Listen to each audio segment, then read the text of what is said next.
किसी ने सही ही कहा है कि हमें दो तरह के लोगों से हमेशा सावधान रहना चाहिए। पहले वो जो हमारी एक कमी के बारे में बताएं जो हमारे अंदर है ही नहीं, और दूसरे वो जो हमें हमारी एक खूबी के बारे में बताएं जो हमारे अंदर है ही नहीं। हेलो गाइस, मेरा नाम रितेश गर्ग है। एक कहानी सुनते हैं। ये कहानी है एक राजा की, बूढ़े राजा की, जिसकी कोई संतान नहीं थी और ज़रूरत थी एक उत्तराधिकारी चुनने की, और वो अपना उत्तराधिकारी नहीं चुन पा रहे थे। तो उन्होंने एक मंत्रियों की मीटिंग बुलाई। वहाँ उनसे पूछा तो एक मंत्री ने कहा कि ऐसा कीजिए राजा जी, आप एक बच्चा अडॉप्ट कर लीजिए, उसे राजा बना दीजिए। तो दूसरे ने कहा कि ऐसा कर लीजिए, आप जो आपको मनपसंद हो या जिसको आप चाहते हो, आप मंत्रियों में से किसी को राजा बना दीजिए। तो तीसरे ने कहा कि हम कंपटीशन रखवा सकते हैं। तो ये बात थोड़ी राजा को अच्छी लगी। तो राजा ने कहा कि कंपटीशन नहीं रखवाते हैं, हम एक इंटरव्यू लेते हैं। मैं लोगों से सवाल पूछूंगा, जिसने सही उत्तर दिया, जो मेरे को लगा कि हाँ ये राजा बनने लायक है, मैं उसको राजा बना दूंगा।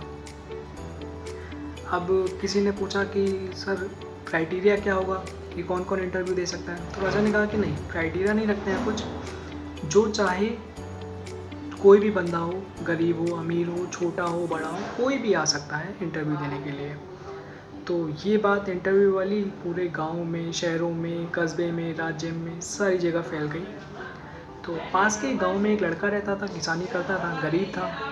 तो जैसे ही उसको इस बात के बारे में पता चला, तो उसने अपने फादर से पूछा कि पापा क्या मैं वहाँ जा सकता हूँ। तो उसके पापा ने कहा कि देख, हम गरीब लोग हैं, कुछ होना तो है नहीं है, रहने दे।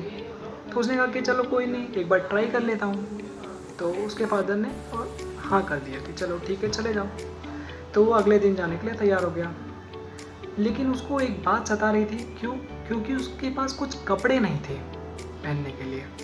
मतलब फटे पुराने कपड़े थे जो वो रोज़ाना पहनता था। तो उसको थोड़ी घिन सी आ रही थी कि मैं क्या ये कपड़े पहन के जाऊँगा राजा बनने के लिए, इंटरव्यू देने के लिए। तो उसने अपने पापा से पूछा, क्या पापा कुछ घर पे पैसे हैं नए कपड़े खरीदने के लिए? तो घर पे भी कुछ पैसे नहीं थे। तो उसने जैसे तैसे कुछ जुगाड़ लगा के, कुछ उधारी लेके अपने लिए एक जैकेट खरीदी नई। अब उसके फटे पुराने कपड़े थे, तो उसके ऊपर जैकेट पहन के उसको थोड़ा सही लग रहा था कि हाँ चलो ठीक है, नई जैकेट है तो थोड़ा इम्प्रेशन सही लगेगा। तो वो जाने के लिए तैयार हो गया। अब जैसे ही वो रास्ते में जा रहा था, तो उसके मन में उधेड़-बुन सी चल रही थी कि कौन कौन से सवाल पूछे जाएंगे, क्या मैं उनका जवाब दे पाऊँगा या नहीं दे पाऊँगा। जैसे कि हमारे मन में भी चलती है जब हम इंटरव्यू देने जाते हैं।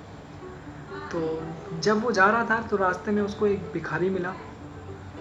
वो ठंड का मौसम था, तो वो ठंड से ठिठुर रहा था। तो भिखारी ने उसको, लड़के को रोका और उससे पूछा कि साहब क्या आप मेरी एक मदद कर सकते हैं? तो उसने बोला बताओ क्या मदद कर सकता हूँ। तो उसने बोला साहब मुझे आप जाते हुए ओढ़ने के लिए कुछ कपड़ा दे जाएंगे, मेरे को बहुत ठंड लग रही है।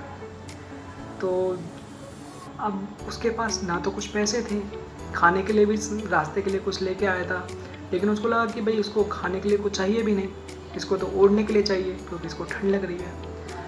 तो जब उसने देखा कि उसके शरीर पे तो बस एक जैकेट है जो वो इंटरव्यू के लिए लेके आया था कि भाई इंटरव्यू देना है, लेकिन उसको लगा कि इस जैकेट की मुझसे ज़्यादा ज़रूरत इसको है, क्योंकि अगर मैंने इसको जैकेट नहीं दी तो हो सकता है ये मर जाए ठंड के कारण। तो उसने वो जैकेट उतार के उस भिखारी को दे दी और वो आगे नगर की तरफ बढ़ने लगा और राजमहल में प्रवेश किया उसने। तो वहाँ उस सैनिकों ने उसको रास्ता दिखाया कि आप इस कक्ष में रुक जाइए और 2-3 घंटे बाद आपका इंटरव्यू होगा, तो आप राजा जी से मिल लीजिएगा। तो वहाँ 2-3 घंटे उसने विश्राम किया। जब उसका नंबर आया तो वो अपने बाल वाल सही करके जाने लगा। अब उस टाइम वो सोचा था कि यार आज का तो दिन ही बेकार है। एक तो क्या नाम है, जैकेट लेके आया था वो भी उस भिखारी को दे दी, अब तो कुछ हो ही नहीं सकता। लेकिन चलो ठीक है, चला जाता हूँ। कम से कम अगर पापा पूछेंगे कि क्या करके आए, तो कम से कम ये तो बोलूँगा कि राजा जी से मिल के आया। तो इस उधेड़-बुन में वो वहाँ राजा के कक्ष में चला गया। अब जैसे ही वो राजा के कक्ष में पहुँचा, तो वहाँ कोई था नहीं। तो वो वहाँ उसने वेट करा थोड़ी देर। तो जैसे ही वहाँ एक बंदा आया, तो वो उसके पैरों तले ज़मीन खिसक गई। क्यों?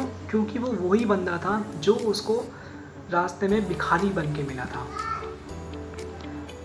तो वो थोड़ा कन्फ्यूज़ हो गया था कि ये वहाँ भिखारी बन के मिला था मेरे को, ये यहाँ पे कौन है?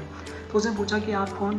तो राजा ने बोला कि मैं ही राजा हूँ, मैं ही वहाँ पे आपको भिखारी बन के मिला था। तो अब वो और ज़्यादा कन्फ्यूज़ हो गया था कि अब वो पूछ नहीं पा रहा था उससे कि मैं कैसे पूछूँ इसको कि भाई तुम वहाँ पे मेरे को भिखारी बन के मिले थे, यहाँ मेरे को राजा बन के मिल रहे हो। तो उसने पूछा कि भाई क्या ये क्या कैसी पहेली है ये, और तुम मेरे से क्या मतलब मेरे से क्या चाहते क्या हो? तुम मेरी कौन-सी परीक्षा ले रहे हो कि आप मेरे को वहाँ भिखारी बन के मिले थे, यहाँ मेरे को राजा बन के मिल रहे हो, ये कौन-सी परीक्षा है? तो राजा ने उसको जवाब दिया कि देखो, अगर मैं तुमसे पहले बार राजा बन के मिलता तो मैं जो चाहता वो तुम कर देते, और जो मैं तुमसे मांगता वो तुम मेरे को दे देते। लेकिन मैं तुम्हें मिला भिखारी बन के, मैं वहाँ भिखारी बन के ठिठुर रहा था ठंड में, और तुमने मुझे वो जैकेट दे दी। और मेरे को लगता नहीं है कि तुम्हारे पास घर पे भी ज़्यादा कपड़े होंगे, क्योंकि जैसे तुम्हारी ये कपड़े हैं तो मुझे नहीं लगता कि तुम्हारे घर पे भी ज़्यादा कुछ कपड़े होंगे, और ये जैकेट भी शायद तुमने किसी से मांगी होगी या उधार ली होगी। तो और लेकिन तुमने मेरे को वहाँ ठंड में ठिठुरते हुए देखा तो तुमने मेरे को ये जैकेट दे दी, बिना कुछ सोचे समझे, ना कुछ मांगे हुए कि मैं तुम्हें कुछ दे भी नहीं सकता था, तो तुमने मेरे को बिना कुछ सोचे समझे वो जैकेट दे दी। तो और मैं आज से तुम्हें राजा चुनता हूँ। तो वो बहुत ज़्यादा मतलब कंफ्यूज हो गया कि तुमने तो मेरे से कुछ पूछा भी नहीं है, और अभी तुमने मेरा इंटरव्यू भी लिया, तो ये कैसे तुमने मेरा मतलब चुनाव कर दिया कि मैं राजा हो गया? ऐसे थोड़ा ना होता है। तो राजा ने कहा कि मैं एक ऐसा राजा चुन रहा हूँ, मैं ऐसा राजा चुनना चाह रहा था जो कि एक अच्छा इंसान हो, और एक अच्छा इंसान वही है जो दूसरे की सहायता करे बिना किसी बदले में चाह के कि उसको रिटर्न में कुछ नहीं मिल रहा हो, तब भी वो सहायता करना चाहे, और अगर उसके पास कुछ ना हो तब भी वो देने की इच्छा रखता हो, वही एक अच्छा इंसान है। और अपने मैं नए राजा के लिए यही सोच रहा था कि कोई ऐसा बंदा हो जो एक अच्छा इंसान हो, और वो तुम हो।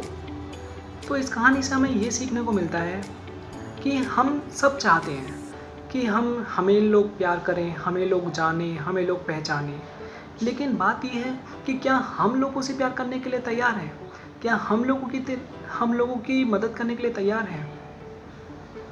इस कहानी से हमें ये शिक्षा मिलती है, इस कहानी से हमें मतलब ये सीखने को मिलता है कि अगर हमें ज़िंदगी में कुछ बनना है तो सबसे पहले हम एक अच्छा इंसान बनें। Thank you guys, that's my time.